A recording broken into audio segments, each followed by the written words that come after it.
Hey, everybody. Hopefully, soon I'm going to be joined by a guest here that's resetting his internet. He said I was kind of choppy on his end, but I haven't noticed that on the screen. On my screen, I'm not noticing that I'm choppy. So I suggested that he might, uh, reboot, sign back in. And so hopefully he'll be able to come back and I'll have a guest. Brandon said that he probably wasn't going to be able to join me tonight. There's been storms off West Texas. We had storms here this morning, but here he is. But anyway, let me get him here. Mormo. Oh, what's up, Jay? Can you hear me? Yes, sir. I can hear you. I can see you good. And how about me? How am I looking to you? Much better. It's not choppy anymore. I just needed to reboot the internet, I guess. But anyway, I'll introduce you again here pretty soon, sir. But anyway, I'm just speaking about Brandon. That hopefully he'll be able to step in later. But I don't know if that's the issue because there's been storms, pretty rough storms off west. We had some rough storms this morning. Rough in the sense that it had that very close lightning. Man, that just that all. I'm nervous about storms anyway here in Texas, but those lightning storms really get me going. But storms, the weather, it seems like it's crazy all over the place now, pretty much. Let me read, and we got some comment already. Texas Chainsaw Massacre 1974. Yes, I've seen that on the big screen. I did too. I saw it projected on film. Oh, very cool. That's the way to watch that movie. Kind of a grindhouse experience. Yeah, it was awesome. And Dawn of the Dead, the original. Fuck the remake. Yeah, I agree. I like the remake, but I'll agree. Go ahead and say fuck the remake. and Brutal Impact says hello, gentlemen. But Brutal Impact, I don't know if you've been in here before. I don't recall you stepping in, but thank you for joining us. And let me introduce for you guys that maybe are being introduced for the first time to Mormo of Mormo Zine. That's his YouTube channel. My gosh, sir, you've been around for ages.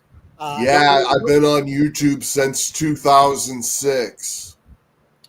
I used to do things with the deadpit.com. And you were prominent back in those days. And Mormo's an artist, and his YouTube channel is, man, you've got 5,000 something members. You're like a partner, YouTube partner. Yeah. And artist, and kind of describe for folks that join your channel, Mormo Zine, what they'll see. Well, I'm like a old punk rock gothic kind of character, and like I say, I've been doing YouTube since 2006, and I do a lot of like daily vlogs where I just vlog my day and all of my errands and stuff. I do food reviews. I occasionally do movie reviews. I do some make money online stuff. I do a lot of art videos.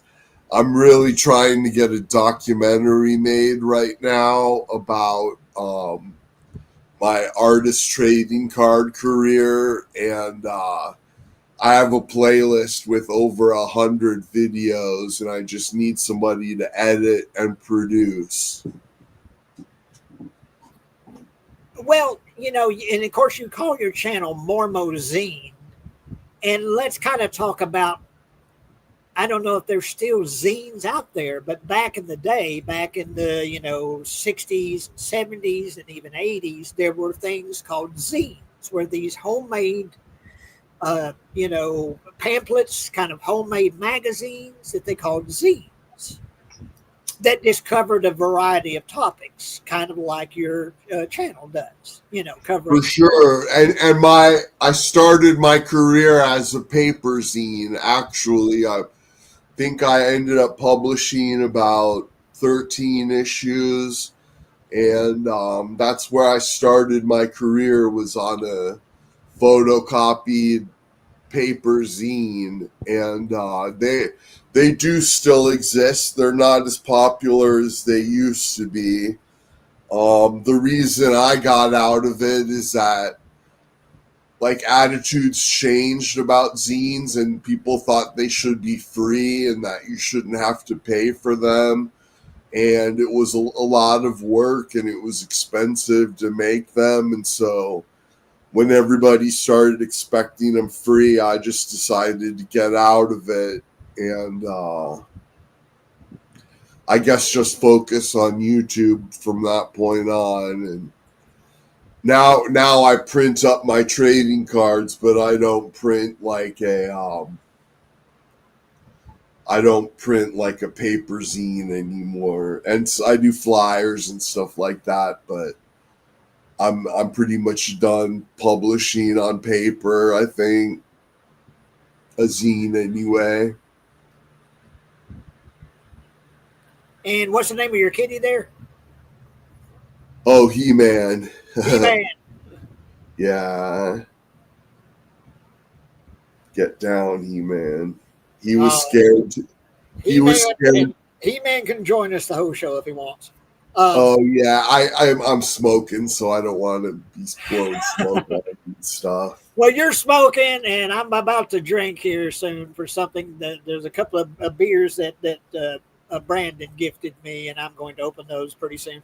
But yeah, you smoke away, which is legal where you're at. You're in what state you're in now? Missouri. This is just a cigarette right now. Oh, that's a cigarette. Okay. Johnny Blitz Food Review is in the chat. Good to see you, man. He's a great food review channel. Well, now we got Creepy Crew Studios, who says, I met Richard Dreyfuss last year at Planet Comic-Con in KC. Definitely a bucket list celebrity for me. Yes, would very. Oh wow, yeah, that's awesome. And Johnny Blitz Food Review, who you say you're familiar with him. Hey, Brutal, what's up, brother? And is that a YouTube channel, Johnny Blitz Food Review? Yeah, we've collabed before. He's been on my channel before. Oh, cool. Well, let me get one of those beers. I'll be right back. Right on. Yeah, I would have loved to go see Jaws on the big screen. I probably should have made that happen. This Tuesday, I'm going to go see Toxic Avenger on the big screen. I kind of hardly go to the movies anymore, but if they started showing older movies on the big screen, I'd probably go more often, I think. Well, now, are you going to see the original or the remake, Toxic Avenger? The remake. Yeah, with Peter Dinklage. For sure, and Kevin Bacon and Elijah Wood. It's the Hollywood remake I've been hearing about since the 90s, and it's finally happened and got a wide release. I heard it's bombing at the box office, but... Well, you know, it was... released like 2 years ago, but I guess no studios would pick it up or put it out because of the gore or whatever was the issue. So it's finally seeing a release after 2 years. And let's see, Creepy Crew Studios says we have a theater here in St. Joseph called The Trail. They play all old movies, and it's awesome. Oh man, that would be amazing. Yeah, I'd love to have a place like that. There's one in Springfield about an hour from here, but... And Johnny Blitz says, would love to see The Creature of the Black Lagoon. Oh, man, yes. Anything like that. The original Frankenstein, Bride of Frankenstein, that'd be a great double bill, like, you know, to see that on the big screen. Nosferatu. There's so many. We're definitely going to. That's kind of the subject, so to speak. Although we'll talk about anything tonight, but yeah. But anyway, I wanted to speak a couple of days ago. Brandon and I saw Jaws Mm. in Waco. Right And oh on. man, it was a giant screen. It was close to being an IMAX screen. I think it wasn't quite as big as an IMAX screen, but it was kind of curved. It was a really Wow. big screen. And it at the opening of it, Spielberg introduces the film. It talks about Wow. the new 4K print, the remix of the soundtrack. Of course, John Williams, you know, epic score, of course. Um, and it's my favorite movie. Period. Jaws is. You know, Right there's on. there's better movies, there's greater movies, there's more important movies, but there's no movie that I enjoy more or have seen more than Jaws. And to see that on this huge screen with this great uh, stereo mix and surround sound, and we were in these, I think they were called D-box seats that rattled and jerked, Oh, and wow. to things that were happening in the movie, like when the jaws, when the shark was blown up at the end, the seats vibrate, Oh, and wow. it was amazing. And I Yeah, want to it thank, sounds incredible. and of course and you speaking of Texas Chainsaw Massacre, we saw Texas Chainsaw Massacre, the 50th anniversary. You know, it's playing in theaters now. Or it played one day in Waco, and Oh. we went and saw Texas Chainsaw. That was another one. It was great. The print was great. The sound was great, and just this. It's just a different experience to see a movie on the big screen, even though Yeah. maybe it's something that you may have seen 100 times on DVD or Blu-ray or streaming. To see it on a big screen is just a completely different experience. Um, You know what was amazing on the big screen was The Shining. Like seeing Jack Nicholson's expressions on the big screen, it was like a totally different movie. Seeing his expressions on the big screen, it was really amazing getting to see that on the big screen, The Shining.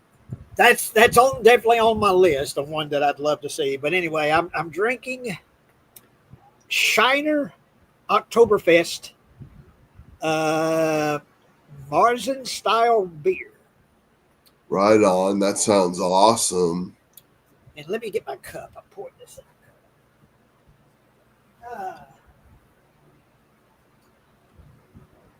And Brutal Impact is saying he'd like to see Cannibal Holocaust on the big screen. I don't know if I could handle that, man. you know, I love that movie when I was young and like psychotic, but now I take medication and it's just not. I don't enjoy it as much as I used to. I'll tell you this: I've only seen that movie one time, and it was a video rental. Rented it on VHS and watched it. And the brutality of the people didn't bother me. The brutality of the animals Oh really bothered me. yeah, Even as a teenager watching it, watching this poor muskrat be stabbed to death, on screen, and yeah, the turtle, and just the animals that are killed on screen really bothered me. I don't know, I don't know if that's impacted other people or you, but that was what bothered me the most about Cannibal Holocaust. I think the stuff with the people was cool. I mean, the girls spiked on that spike, it's just an amazing effect. I'm sure it's a real simple effect, but it looks really brutal and realistic. yeah. I think the courts thought it was real and tried to like bring up the filmmakers in a murder case because they thought they actually killed people for real in the movie. Uh, but it's a But movie I anyways, the chat is blowing up. Creepy Crew Studio says, I enjoyed your film Crystal so much. It inspired me to make my own film, Holiday Horror. It won Oh, 3 awards, so for love the use of black and white. well, thank you, sir. And I hear comments about the She Made a Monster. I hear that, and Dawn, of course. but I haven't heard a lot of talk about Crystal. So I really thank you for that. That's the last short film I made was Crystal, and I sure appreciate that you enjoyed the film uh, if it inspired you, then that makes me happy. But thank you for saying that. Um, Johnny Blitz was saying last year I got to see The One Flew Over the Cuckoo's Nest on IMAX screen. That was awesome. it is coming to Waco. Uh, uh, One Flew Over the Cuckoo's Nest. I hope that I'll be able to see it with Brandon. Devil's Rejects is coming. Um, Breakfast Club is coming. Right Uh, on. there's several films, but anyway, yeah, and the what is it? The Drago cut of Rocky Four. Oh, Uh, wow. Sylvester Stallone recut the film, kind of taking out the sort of 80s niche of the film and making it more action oriented or whatever. You know, the Drago cut, I think it's called. Um, That but sounds cool. I loved watching Old Man Rambo on the big screen. I think it's the newest one that came out where he was like old, and I thought it was such an awesome movie. I was like cheering the whole time I watched it. I saw that in the theater, but I'm forgetting a lot of it. Isn't there like an underground tunnel kind of thing that he's fighting enemies in? Yeah, on his farm, he had a big underground tunnel, and there was so much like gore and violence. And then my favorite part, though, is like Rambo. His hands are shaking, and he goes to take one of his pills, and then he just gets mad and throws his pills on the ground. And I stood up and cheered. I was like, "Yeah, Rambo!" uh, it, it's almost a slasher film with the amount of gore and you know. It really was. Yeah. But anyway, let me catch up. The Brutal says he was at the hospital where Cuckoo's Nest was filmed at. He's been to that hospital. Right on. And it's in upstate New York, he says. Creepy Cruise Studios says the poor turtle was so hard to watch. The turtle in Cannibal Holocaust. I don't know why, but it's that muskrat that gets me the most. The turtle is bad, but it's that poor muskrat because it's screaming and trying to get away, and he's stabbing that muskrat. Oh my God, that just still gets to me. And it's probably been 20, 25 years since I've seen that film.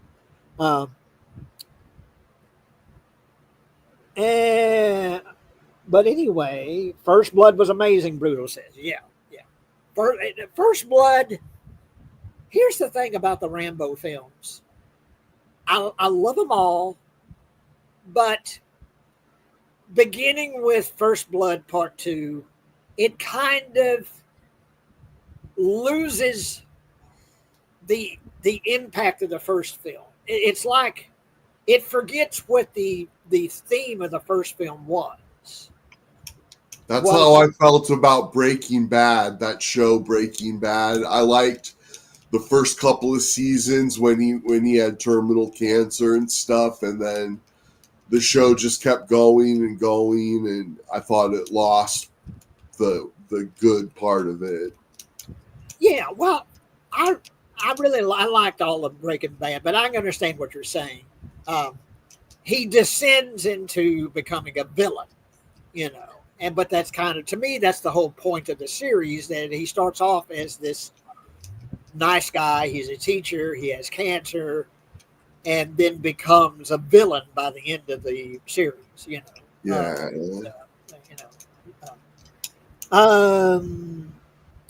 But yeah, the original First Blood, I think, is a great film. You know, it's about a Vietnam vet, and the way he's treated, in a way that a lot of Vietnam vets were treated when they came back from the war. The way that they were treated, at least mentally, emotionally. I don't know if so much they were treated the way he was treated, you know, physically, but just their attitude towards the Vietnam vets when they came back. Yeah. and then it became action films, from then on, which I love them, but it kind of went and broke away from the original sort of concept and intent of the original First Blood. Yeah, Brutal Impact is saying Full Metal Jacket would be good to see on the big screen. Oh gosh, I'm trying to think. Pretty much anything Stanley Kubrick did. Yeah. 2001: A Space Odyssey. Oh my gosh, to see that on a big epic IMAX screen with surround sound. That would be 2001. amazing. Doctor Strangelove, which is one of my all-time favorite films ever. Yeah. Yeah. I saw Eyes Wide Shut on the big screen. That's another one I've only seen once, and I need to revisit. Eyes Wide Shut. I've only seen Barry Lyndon once. I need to revisit that one too. It had a big impact on me, but I've only seen it once. That is one that I've never seen. I have, I think I've seen all of them, but Barry Lyndon. I still need to see Barry Lyndon.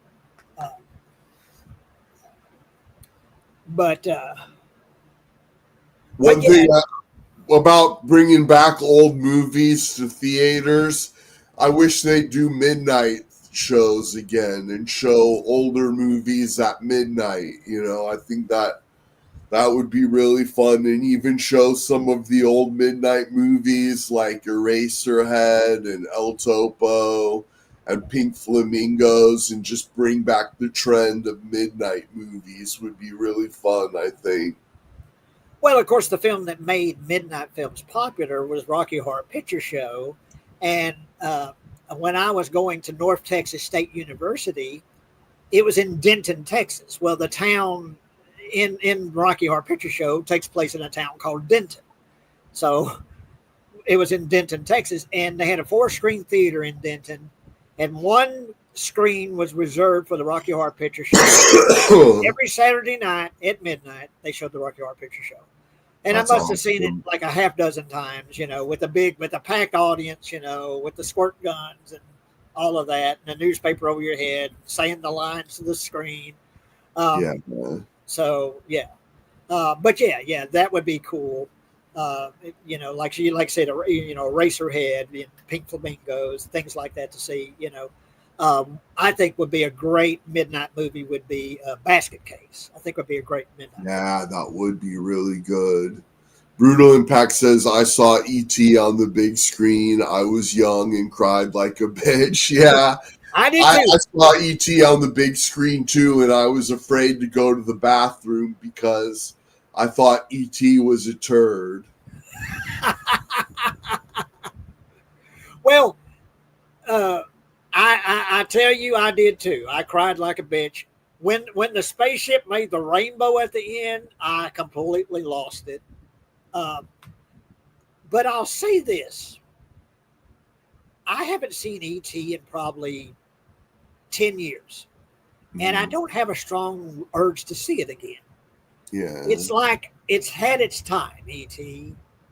And I was back in the day when I was younger, when I was a teenager, it was a great film. It probably still is a great film, but I guess it's just not for me now. Because at the same time that E.T. came out, John Carpenter's The Thing came out. And that's my all-time favorite horror film, John Carpenter's The Thing. I think it's a perfect film. Yeah. It captures paranoia perfectly. Rob Bottin's effects is still perfect. The whole cast is perfect. And I think that was the best Alien movie to come out in 82. Not E.T. It was John Carpenter's The Thing. Yeah, for sure.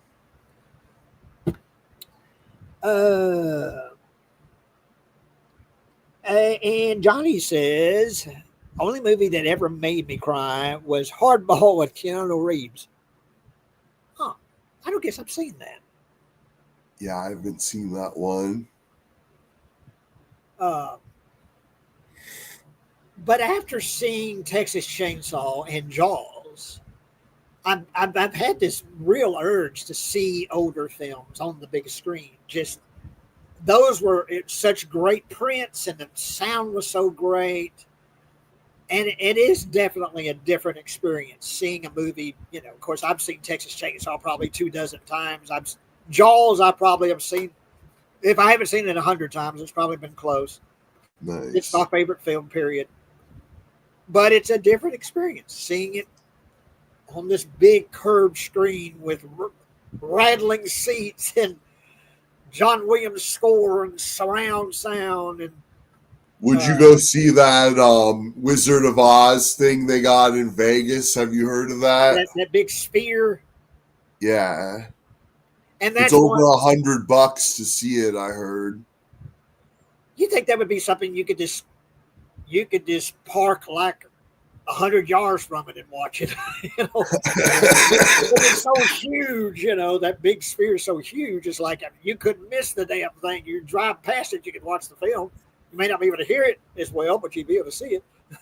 Uh, Yeah, there's no way I'd pay $100. I don't care how cool the movie is. I don't think I'd ever pay that.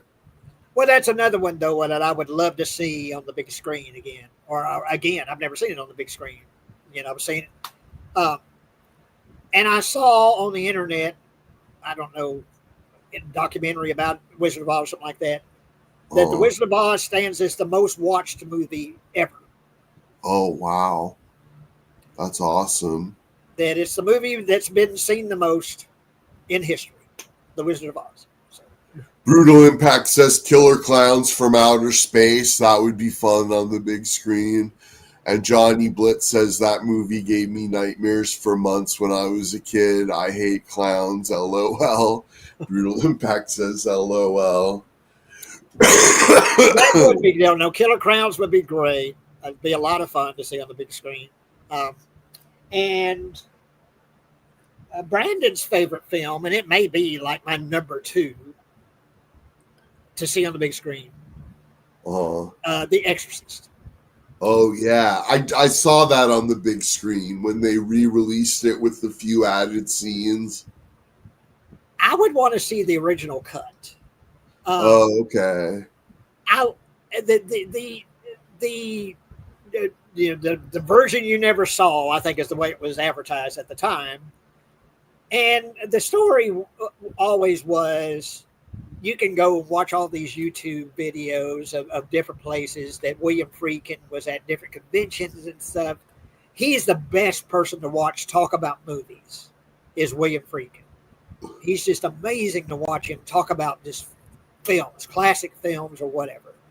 Yeah. But he talked about that director's cut or version you never saw or whatever you want to call it, and it was William Peter Blatty kept complaining that he had cut what he had cut for the theatrical release, like the conversation on the steps between the two priests, you know, the spider walk, of course. He thought, because he wrote the screenplay, he wrote the book, of course, William Peter Blatty, and he thought it was a lesser film without those scenes. And of course, William Friedkin says, you know, how can you argue with success? You know, Yeah, for sure. You know, It made so much money. It was the but most talked about movie of all time, maybe even. that is my preferred version. Is the original version.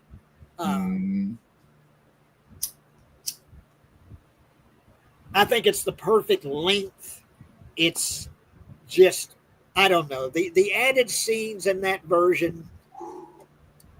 It, to me, it's just, they're nice to watch, but they're like extra stuffing that the film doesn't need. It's the way I would describe it.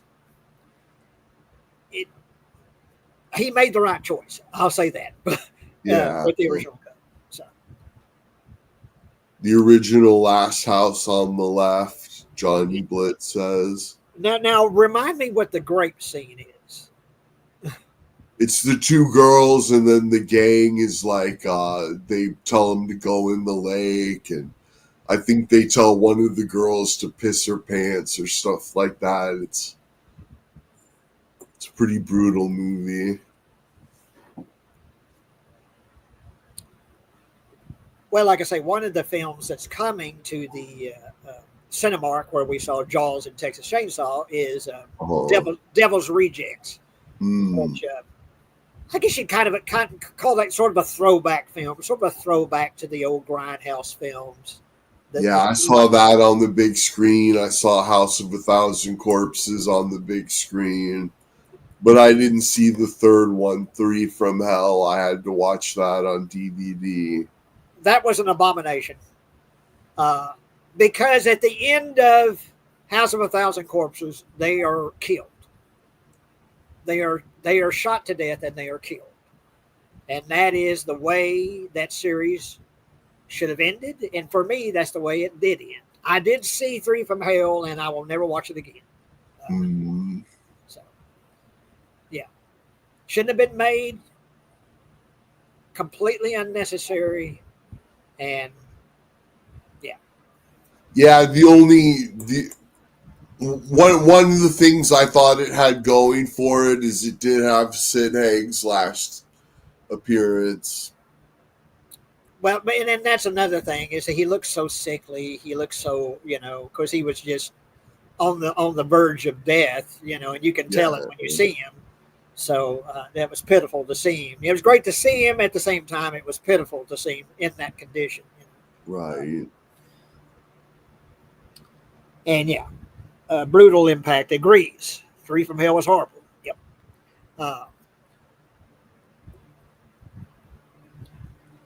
But anyway, what's on my list? Of course, The Exorcist. I mentioned Basket Case. Mm-hmm. And when you start talking about midnight films, that would be great to see Basket Case at midnight as a midnight film on the big screen. That would be great. That would be great. And Dawn of the Dead. I've only seen Dawn of the Dead first on VHS, then on DVD, and then Blu-ray. But I've never seen it in the theater. Would love to see Dawn of the Dead in the theater. Yeah, I think Brutal Impact mentioned that too. I'd love to see it in the theater. I've never seen it on the big screen. I think, didn't it have like a 3D release on the big screen a while ago? They may have. My issue is I'm blind in my left eye, so I can't technically see in 3D. Okay. So 3D doesn't work for me. Even the more modern 3D doesn't work for me. So yeah, but it's his favorite movie. Brutal Impact it's his favorite film. Dawn of the Dead. I tell you what would be fantastic is, you'd have to prepare yourself, but it'd be like see all three films, the first three films. Oh, wow. Back to back to back at a theater. Night of the Living Dead, Dawn of the Dead, and Day of the Dead. To see those three films.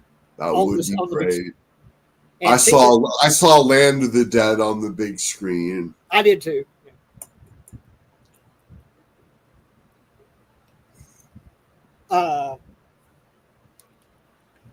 But yeah, I mean, and that's, of course, this more, Mo, and anyone that sees films on the big screen, it's just a different impact. And to see a movie that you maybe have only seen it, on video or on television or on DVD or Blu-ray or streaming, to finally see something like, a favorite film on the big screen. Yeah, you get a whole new appreciation of the acting on the big screen because you see more details of people's faces, and so you get like a better appreciation of the acting, I think. Another film, I didn't get to see it on big screen when it was released, I don't believe, but would be amazing to see it, particularly like on a big IMAX screen, and that would be Spielberg's Close Encounters of the Third Kind. Because I watched that recently. It came out on HBO Max or something like that. Had Close Encounters, And I was still just amazed by the visual look of that film, the visual effects, the spaceships, and yeah, um, and that would be just to take that all in on a big screen would just be amazing. Um, Yeah, to hear that soundtrack on the big speakers and everything, that would be a great one. uh, Based on the Body Snatchers and the Blob. Now, are we talking about the original or remakes of either one or both of them? Because I love the was it 78 Invasion of the Body Snatchers? Was that the year? Uh, Probably. and then of course the Blob, uh, that remake of the Blob is amazing. Amazing visual effects in that film. Uh, and Johnny says original. Well, yeah, that'd be great. Either one would be great to see the original. Uh,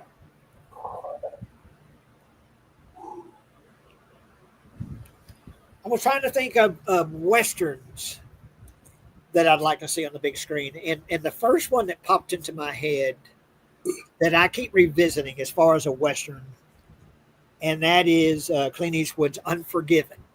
Oh yeah. I remember when that came out, but I didn't go see it. I'd love to see White Buffalo with Charles Bronson. I'd love to see that on the big screen. That's like a weird western. I loved it when I was a kid. I've been wanting to rewatch it. Uh, but Unforgiven just looks great. You know, watching it on a big screen TV, but just to see it in a big, on a big like IMAX screen, and it's a movie that sort of looks at the concept of the western. The brutal killer, and and sort of looks at that kind of man and the kind of life he lived, and then he's going to have to live that life again, and of course, Spielberg's pretty up in years when he made the film, and it's about that. It's about a man that was, once a marksman killer, and then he's having to go back into that, fold again as an older man, with children, and um, yeah. Uh, and of course, John Wayne's True Grit. Love to see Yeah. that on a big screen. See, I could see my namesake on the big screen, Shane. Uh, but anyway, and Johnny's got two good ones here: Tombstone and Outlaw Josie Wales, Clint Eastwood. Yeah. Yeah, I'd love to see some Macho Man movies on the big screen, like 80s Sylvester Stallone, Dirty Harry, like Steven Seagal in the 80s, and Die Hard. Die Hard. I saw some of the sequels in the theater. I don't think I saw the original Die Hard in theaters. But like And I See Bird, Mormo TWU. I don't know what is TWU. TWU. that's what's up. That's what's. Oh, okay. Oh, okay, okay. Um, Good to see you. I See Bird. Thanks for joining us. Yeah, Butch Cassidy and Sundance Kid. There's another great one. Yeah.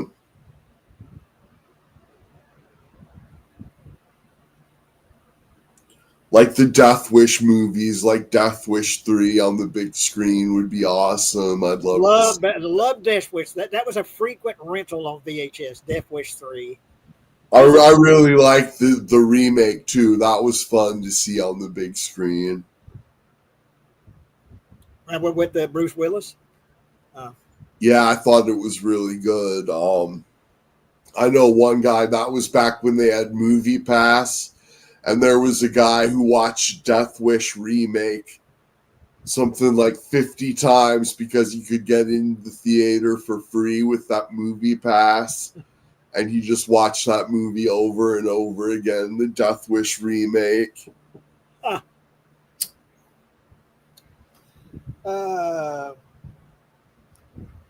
Oh, man. One that I would love to see after seeing Jaws in particular. The movie that kind of, and Spielberg has always said, Jaws is kind of his version of an earlier film that he made, but it's a instead of a shark, it's a diesel truck, and that's Duel. Oh, yeah, that was a TV movie, wasn't it? It was a TV movie, but then they released it in theaters. Oh, wow. I had no idea. Yeah, during that time, I guess it was just so successful on television. They actually released a print of it into theaters. Wow. And so I guess there is an actual print of Duel that was shown in theaters.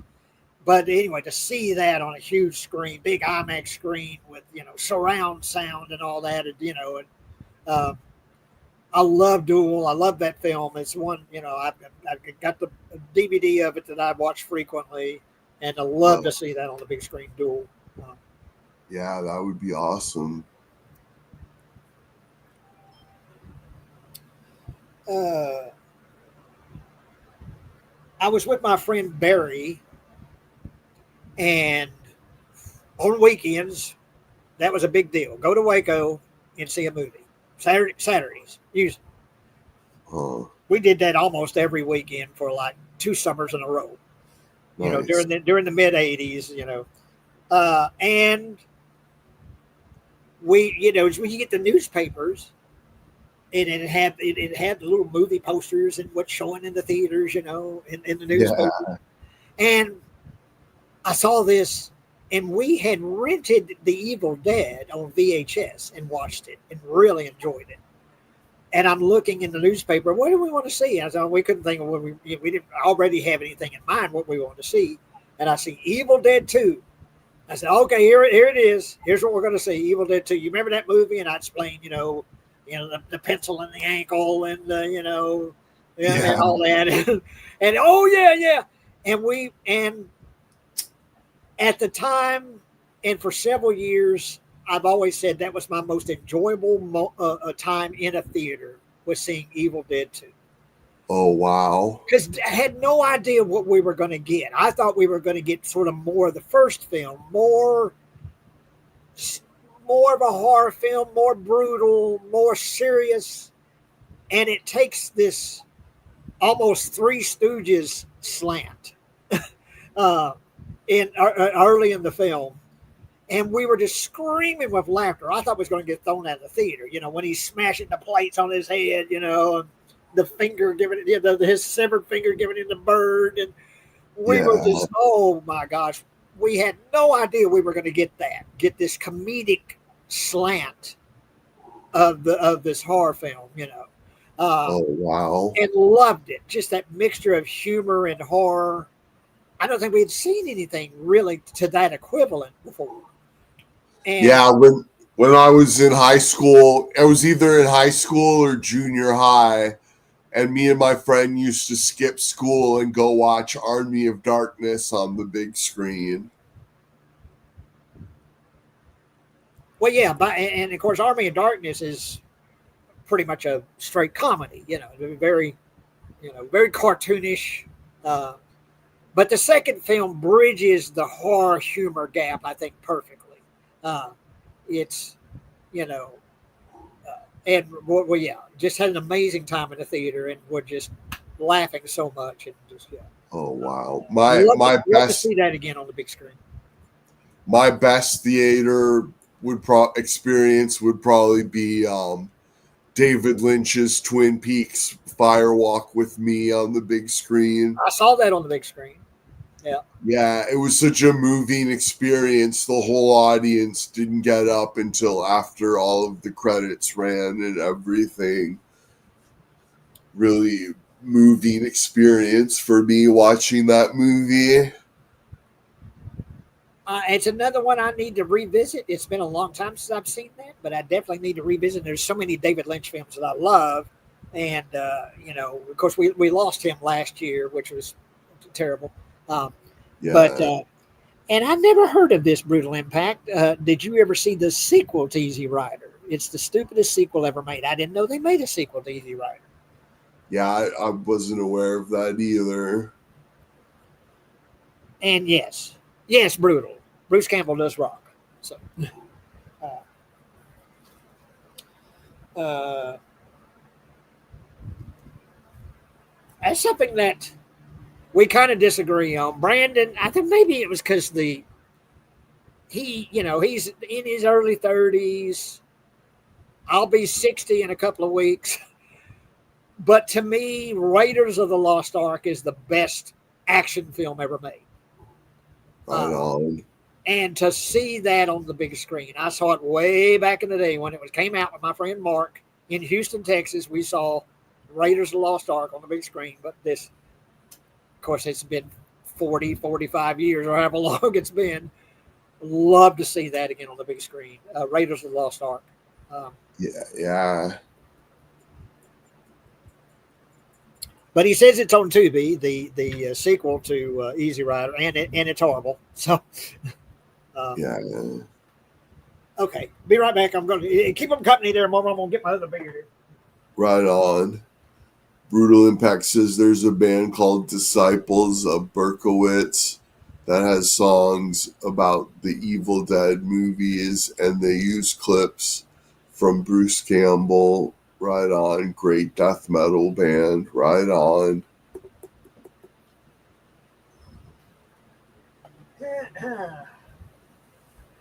Oh.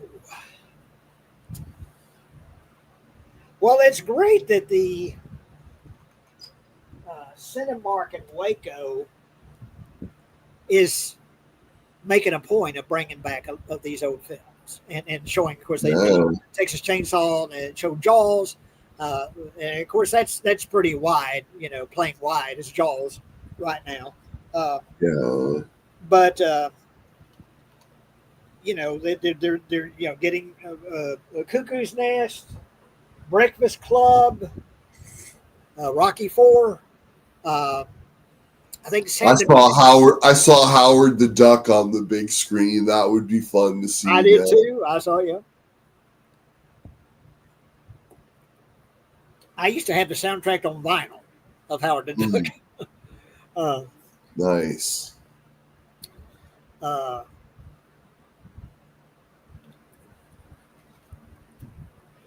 But yeah, give us some more. Brutal says there's a band called Disciples of Berkowitz. I guess you already mentioned this, Mormo. Disciples of Berkowitz that has songs about the Evil Dead movies. And, okay, you just said that. Sorry. That's fine. A great death metal band.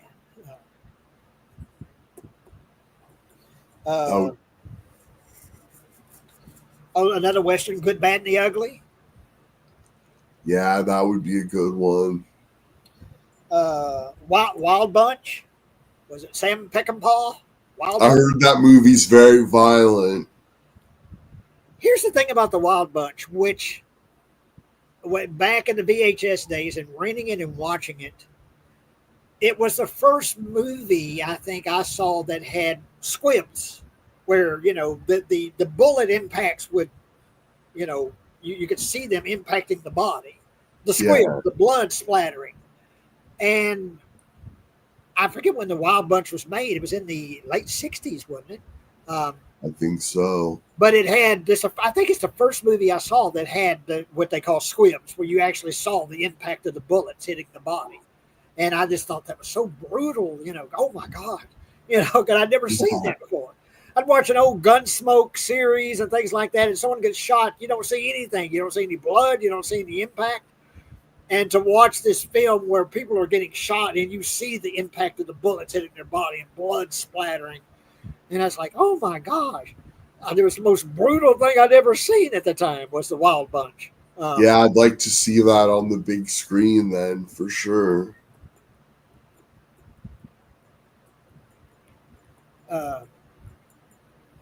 Yeah, I shared this out, Jay. I shared it to my community tab. I shared it on Facebook. I shared it on LinkedIn. I shared it on Twitter.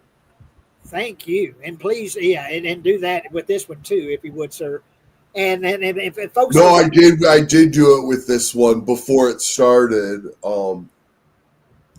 And then I'll try and clip this one too. I'll clip this one and put a clip on my channel. great. Yeah, thank you, sir. Because yeah, we're definitely we're in the minority here. This is little uh, as far as the views we get, but Yeah, my views we're are. doing pretty good. I have no complaints. But I'm gonna tell you folks out there that are watching, please hit that thumbs up. I always say that. You may not think that has any impact or really does anything, but it does. Whatever the algorithm of YouTube is, the more thumbs up you have, the more folks see it, and the more it gets out there. I think something to that effect. Um, so please Yeah, hit the it's thumbs up. true. Yeah, smash thumbs up for sure. Yeah, And Brutal Impact's got a question for you. I do like indie horror films. Now I'm trying to think of some specifics, but I do. The For me, the more homemade, the better, to a certain point. Now, I made this movie, my movie Dawn, that was put out by Tempe Video, J.R. Bookwalter's Tempe Video. Yeah. And he put out a lot of those shot on video homemade films. Some of them I kind of enjoyed, and some of them I just like, I couldn't get through them. But, and speaking of indie movies, movies that had a little bit of a budget, um, and I really seek out those kind of films because they often have the most imagination because they've got to use originality and creativity to make up for the fact that they don't have any money. So, Yeah. and it sparks it sparks creativity, the indie aesthetic. Uh, you I you love I love reviewing indie movies because the people who make them are so grateful for a review and they thank you and reach out to you and want to be friends with you and stuff. And like you'll never see that reviewing a Hollywood movie. Like no one will reach out to you or thank you for seeing the movie or anything like that. That's what I like about indie horror movies. Well, since this has been brought up, indie films, I guess what I do is consider indie films a very, very, very not just low budget, pretty much no budget. What I do, but my film Dawn is on YouTube, DAWN. If you want to look that up, and what's brought up earlier, my last movie, Crystal, CHRISTAL, and she made a monster. And all three of those are available on YouTube if you want to look them up and yeah, and let me know what you think if you watch them. I'll take anything, you good or bad. I'll take any comment. Um, but and Brutal says, please check out my friend Jody Five Dean's movies. He's got 4 out now. He won awards and he does everything. Well, cool. Yeah, he's awesome. He's a great filmmaker. Well, I had definitely. His stuff is available on YouTube to watch. He does a lot of YouTube content, but I know I got one of his movies on DVD and it was really scary. I was afraid to watch it, and then I watched it and was like, got really afraid, basically. Amazon, he says. Okay. Well, I'll definitely have to look him up. Yeah, yeah, yeah. Because, like I say, the indie films are often the most creative. They're the ones that take the most chances and are the most unique. Um, and it's because of the fact that they don't have much money, so they have to be creative with what they're doing, to make up for the lack of budget. Yeah. So yeah, uh, Do you have Roku, Jay? I do not have Roku. Oh, okay. I don't know though. I've got this new TV. I'll have to look and see if maybe it's got that as an app. Roku as an app. Why do you bring it up? I got a channel on Roku. I was talking to Brandon about getting you and Brandon to review some of my feature length videos, and Well, can't you, like I did with you here with StreamYard, can't you send me a link that even if I don't have Roku, I could still participate if I clicked on the link? And yeah, like I got one on Google Drives, and I got a couple on Internet Archive that you can download if you and watch. another way that we may could do it is we could do it here on StreamYard like we're doing now, and then you could take the link and put it do whatever you wanted to do with it. Oh yeah, that would work Uh, as far as anything you wanted us to review or whatever, maybe we could do it that way. And for sure.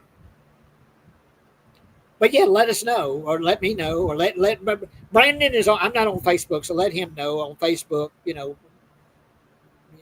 Films that you'd want us to talk about or whatever, and we'll figure it out. We'll definitely want to do that. Right on, awesome.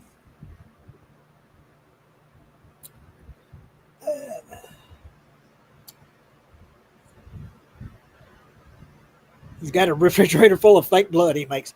I still have a ketchup squeeze bottle of fake blood in the refrigerator from my last couple of films that I've used fake blood. Still got some. Um, and I did a prequel to Dawn Year 7. And I don't know. I mean, I don't regret doing it. It's something I wouldn't do now. If I were going to do a prequel to Dawn or do a remake or a reboot, I'd want to take more time with it. And I'd want more people involved in it, sort of helping me behind the scenes. But at the time, I was really feeling low and depressed and feeling like I needed to do something. So I made this prequel film, Dawn Year 7.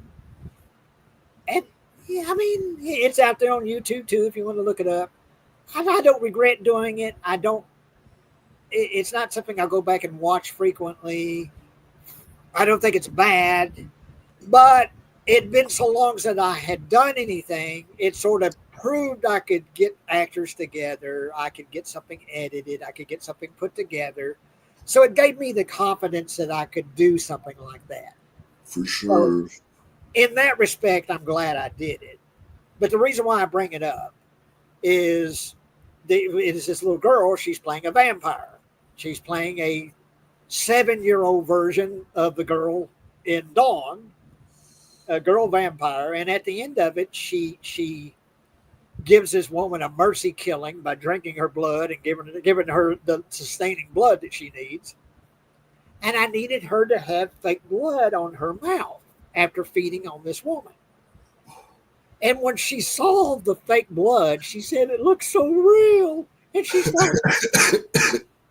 she started crying, and Oh she didn't wow. want the fake blood on her. I said, "Look, sweetheart, you're a vampire. You just killed. You're going to have some of this on you." And she was just crying. Oh no! So Oh no. So I had the woman, bless her heart, the woman she kills in the film, Connie Copeland. She has a horse farm in Bahia. She says, "Look, go away. Let me talk to her." And so I went away, and for about 5 minutes, and when I came back, her face was covered in this fake blood. Oh wow. and Connie, I don't know what she said to her, but she, I'm sure she said something sweet and nice to her. She didn't say, "Look, you little bitch," you know, but she had the blood on her and we got the shot we needed. So, but when she saw the blood, she said, "Oh, it looks so real. Oh, God." She didn't want to do it. So, it was an That's experience. hilarious. Yeah, my movies, the critics call them. They say they're not actual movies and stuff, but that's why I try and call them feature length video products, just so that people don't get confused about what the product is, and It's been quite a while since I've seen it. So remind me what you did for Chester Grimm, because you provided a little short film for Chester Grimm. oh yeah, that was a short film called Curse of Mormo, and I just released that remastered on my channel recently. But I know I think you and your buddy said you needed videos to host on your channel, so I told you could use that Curse of Mormo, and it was really funny. I was a really big fan of that show. There was a couple of us big fans back then, and that was fun. That was a fun collab, and I even got a credit on IMDb. I was so stoked about that. Curse of Mormo. Yeah, I don't even really use IMDb anymore. I think it's changed so much. It's just not even the same website anymore, basically.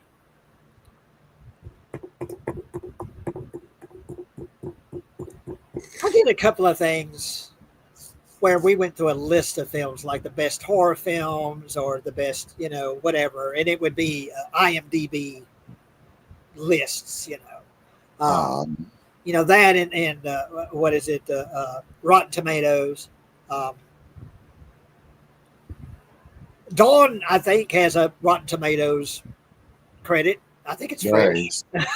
I think it's free. uh, but yeah, anyone out there that's still with us, thank you. We've got a good crowd here tonight, so thank you everyone that's and yeah, Crystal and but it's spelled this way, sir. It's CHRISTAL,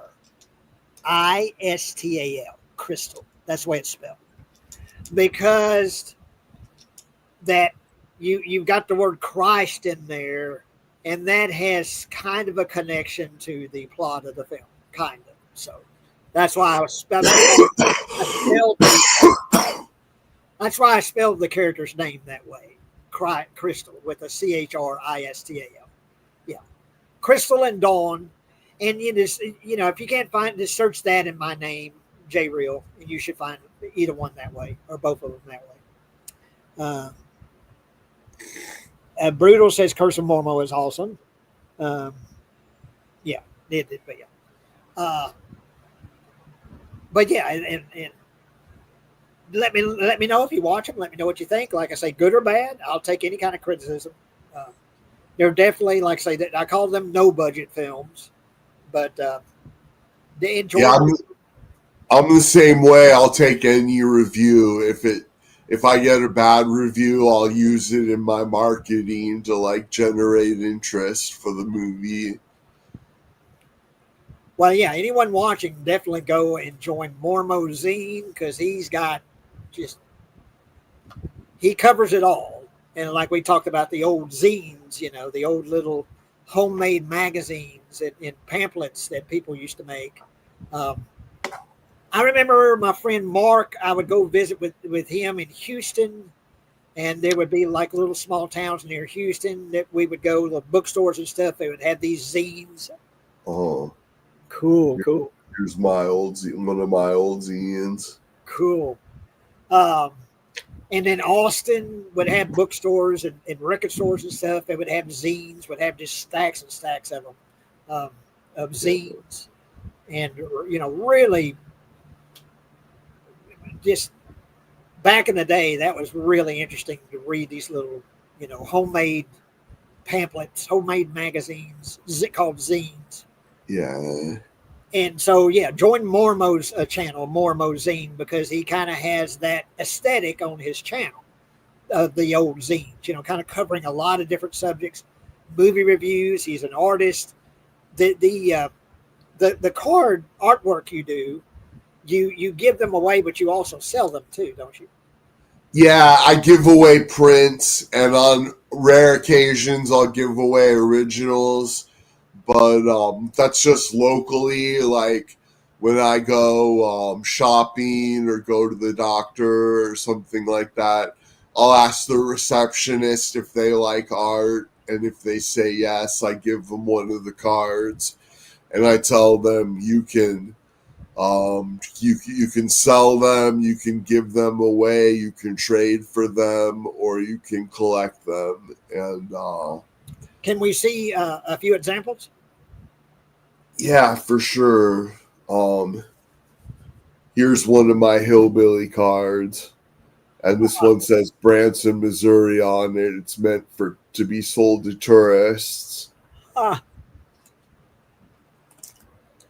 Here's a card that's a cartoon animal smoking a pre-roll. This one's like my Charles Manson portrait. It was a commission.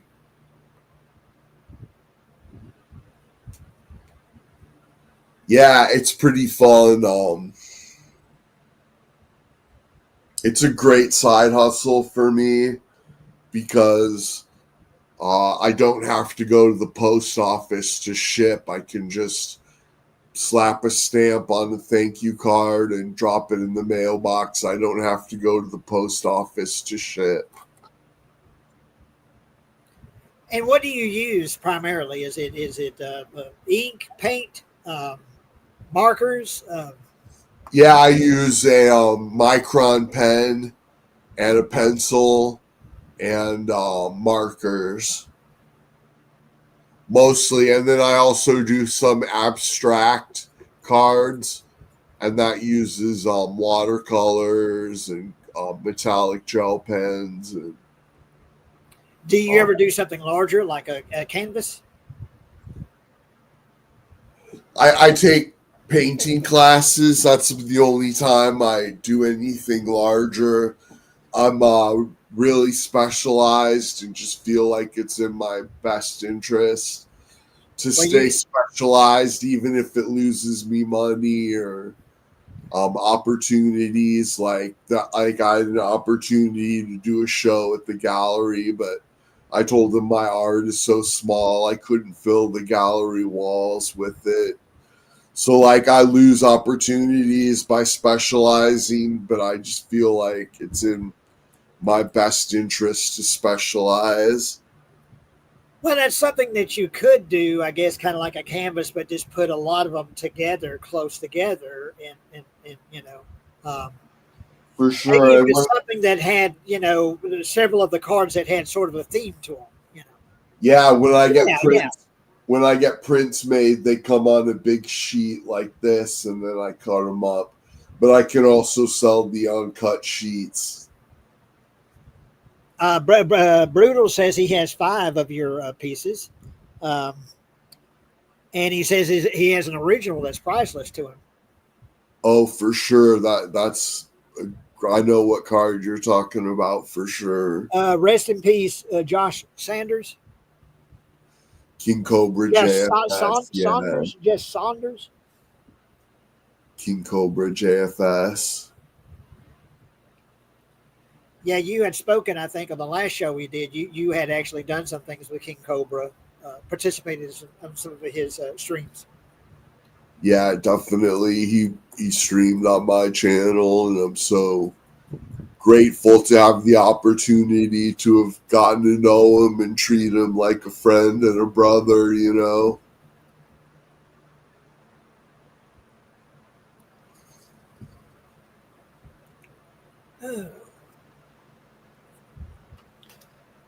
Well, let's see if there's anything else. Oh, I wrote down as far as movies I'd like to see on the big screen. Right on. Probably my favorite comedy, and it's satire. Now, the thing with satire is, in the best of them, you often offended with satire. You tackle an offensive subject. Yeah. But with satire, you do it in a way that makes it funny, but also at the same time sort of makes a statement.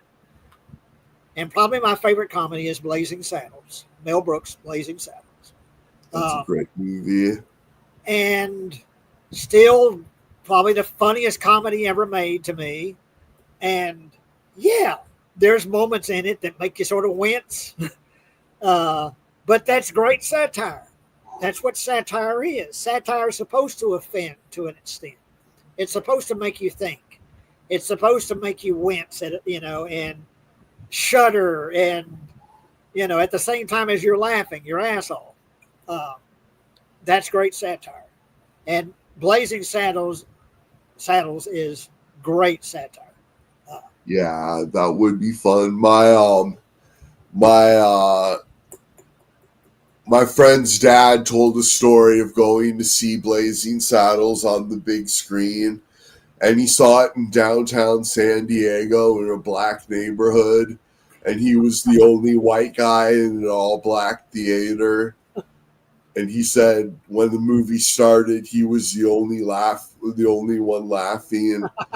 And that then when Cleveland Little came on, then everybody started laughing. But he said at first he was the only one laughing at the movie, a theater full of black people. well, that's something that I don't know about. A lot of people know, but it was co-written by Richard Pryor. Uh, yeah. Oh wow, I didn't know that. Oh yeah. Richard Pryor co-wrote the screenplay. So, Nice. yeah. Uh, well, let's see what else I might have here. As far as movies to see, I'd like to see The Dark Knight again in the theater. I saw it in the theater when it came out, but I'd like to see The Dark Knight again, in a big, IMAX screen with surround sound to see The Dark Knight again. Um, Batman, of course. Uh, Sam Raimi's A Simple Plan. Oh That's yeah. not, I don't hear talked about a lot, but it's a great movie and great performances. Billy Bob Thornton. I saw it on the big screen. Oh man, no, I never saw it on the big screen. I'd love to see it on the big screen. A Simple Plan. Billy Bob Thornton's amazing in it, and great film. Uh, and something that at the time you didn't expect to come from Sam Raimi, who of course they did the Evil Dead films, that he showed a real talent for telling a story, and with great characters and just Carrie. Yeah. I saw Carrie when it came out at a Wow. drive-in theater in Fort Worth, Texas, with my sister. She took me to see Carrie. That's And awesome. love to see that on the big screen again. I love Carrie. I love the film. Yeah. I mentioned Doctor Strangelove in 2001, A Space Odyssey. But I tell you, one that I would love to see this on the big screen, and that is Return of the Living Dead. Yeah. Now, when that came out, I was working at Mejia Theater, and I was a projectionist on these ancient projectors. Oh my God, they were like built in like the 30s.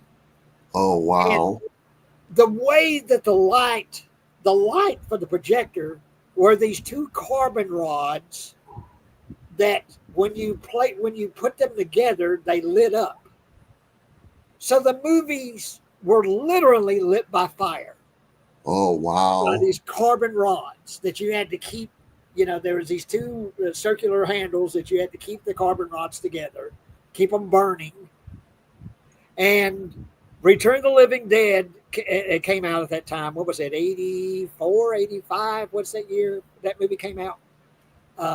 83, 84. Someone tell me when the Return of the Living Dead. But anyway, I was working at the theater when it came out.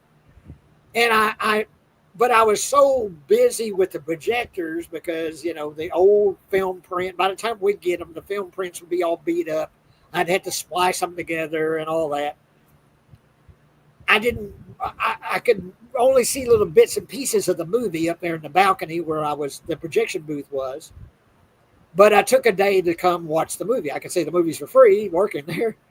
And I sat there and watched Return of the Living Dead, and I was just blown away. I just thought this was the funniest thing, and it's just amazing, you know, uh, makeup design for the zombies, and great 80s nudity and for female nudity, and oh man, just a perfect 80s horror film, Return of the Living Dead.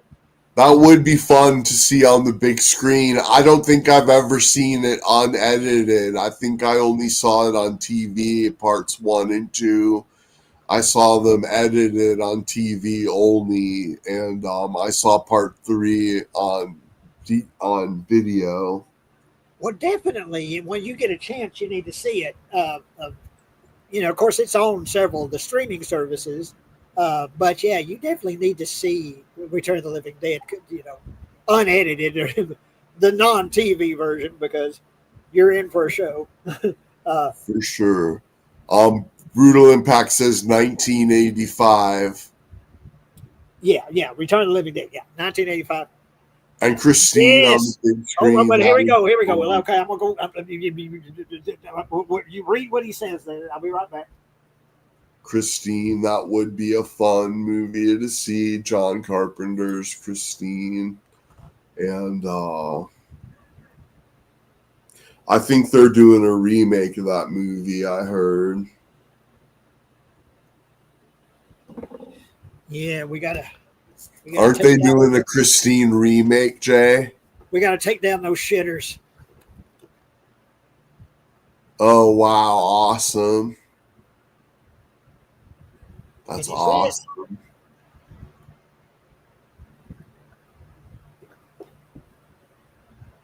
Did you see that on the big screen, Jay?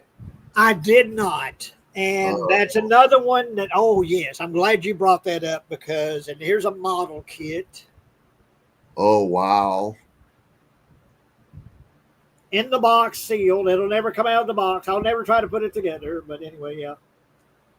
That's awesome.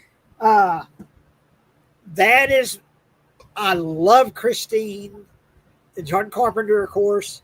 And I love that because I'm a big Stephen King fan, period. I've read the book several times, Christine. Love the movie. What's the year?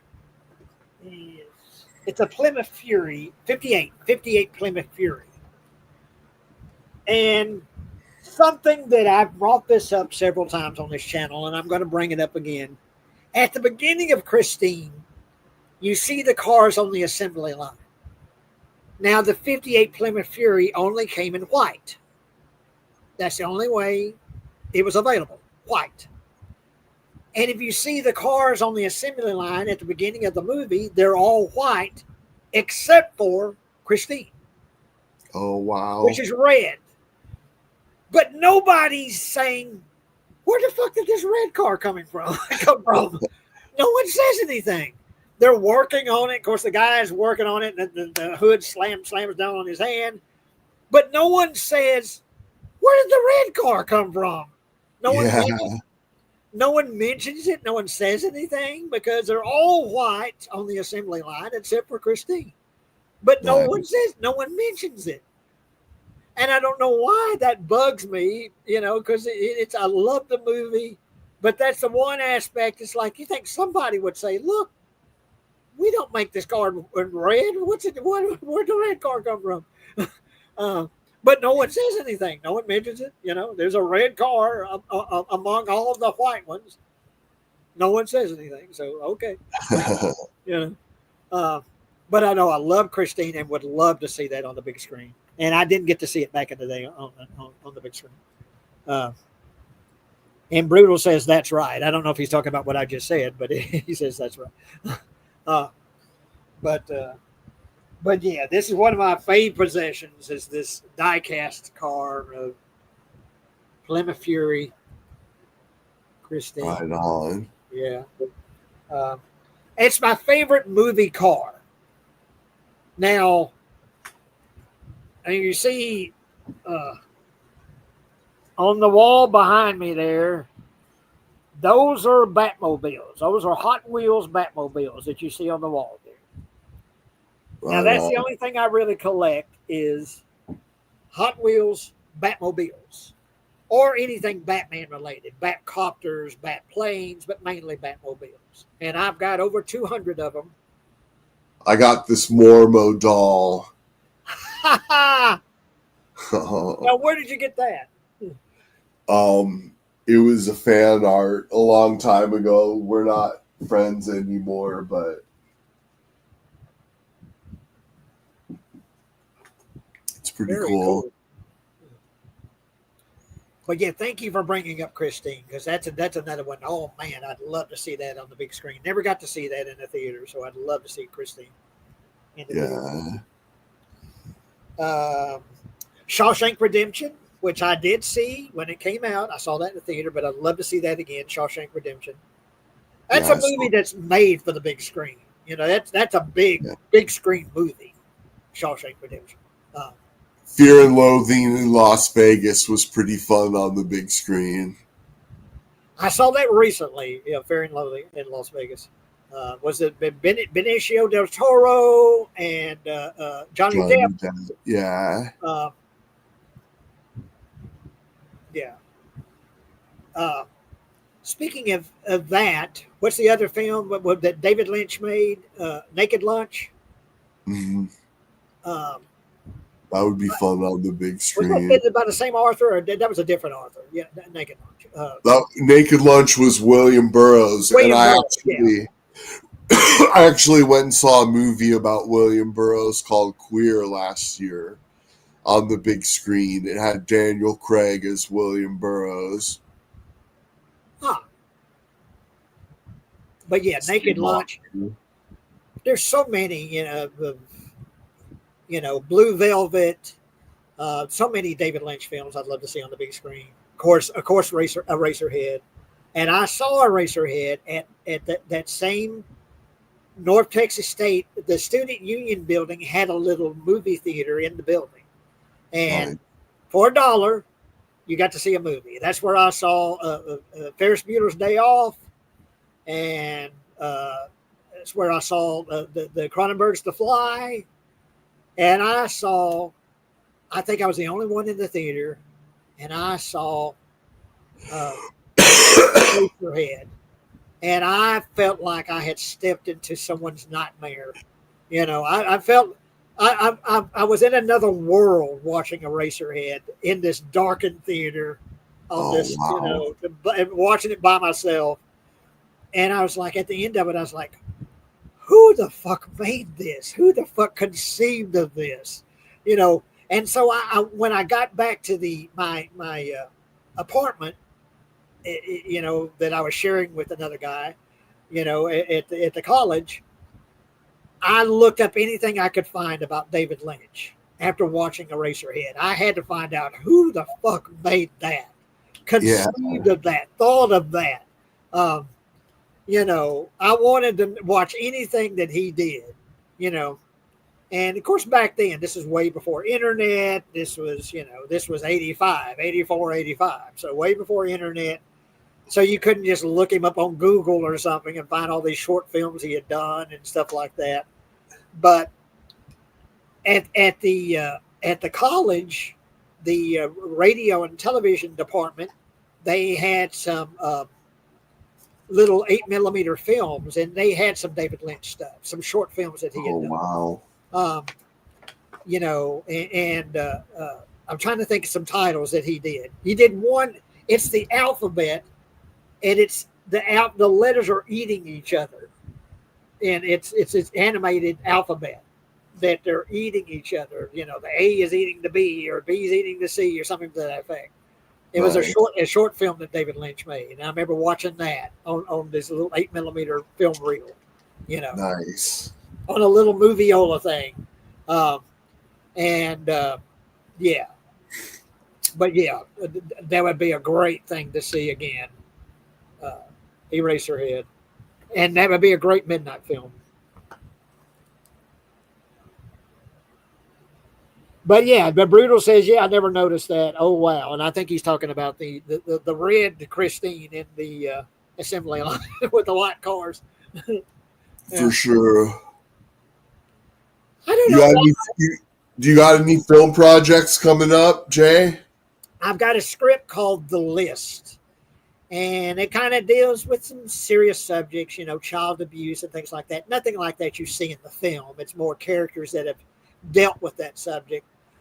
I actually had some cast members cast and such. I bought a new camera, a new 4K camera, and then like in the Rocky, was it Rocky 3? Is it Rocky 3 or 4 where he has to get the eye of the tiger? Which one is that? I'm not sure. I got to get the eye of the tiger back to make my next film because Okay. it tackles a serious subject. I actually had some cast members cast. I don't know if they're still on board. I need to get a new laptop for editing because I'm dealing with 4K footage, which is a big file. So I Yeah. need a new laptop that can handle that kind of footage. And so that's another $700 or $800 investment I'm going to have to make. So I hope to do it before long, but right now I need to get the eye of the tiger back to make my next film. Uh, What definitely, about getting Dawn on Tubi? Can you get Dawn on Tubi? I don't know. I sent what was it? Oh, Vinegar Syndrome. I sent them the link, and kind of with a little background about where when the movie was made and all that. It came out on Tempe Video and all that, but that's been a couple of months ago. I never heard back from them. I'd like to find some way to get it distributed because it's just sitting there. I've got this feature length film that's you know. Uh, I just wondered if anyone out there would know of some other places I could send it other than Tubi, maybe Tubi. Um, that might. Have you heard of Film Hub? I've heard of Film Hub, yeah. I know that's one way to get on Tubi is through them. But yeah, I definitely would like to just to get not so much for money, but just to get it seen, just to get it you know. For sure, that's what I want for my documentary. I don't need money. I just want to reach a bigger audience, If somebody makes a documentary about my artist trading card career, then gets it on Tubi, I'll reach a bigger audience, and then my art will be worth more money.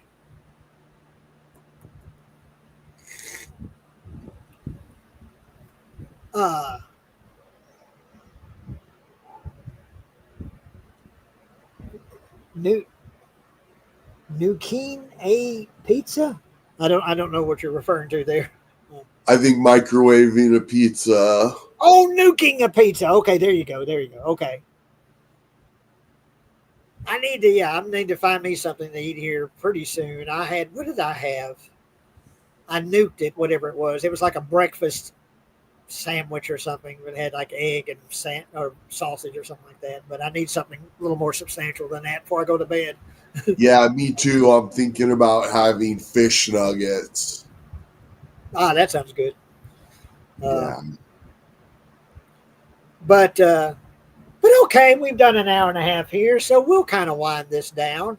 If there's anyone that would want to make a comment or ask a question before we sign off, then now's the time to do it. Talking about films that we would like to see on the big screen, pretty much any film, any old film. Yeah. That's almost all inclusive. You were to say, yeah, well, do you want to go see Clue on the big screen? Yeah, sure. Let's go do it. But there are certain films that would definitely have a bigger impact to see that on the big screen, and so I brought up a few of those. But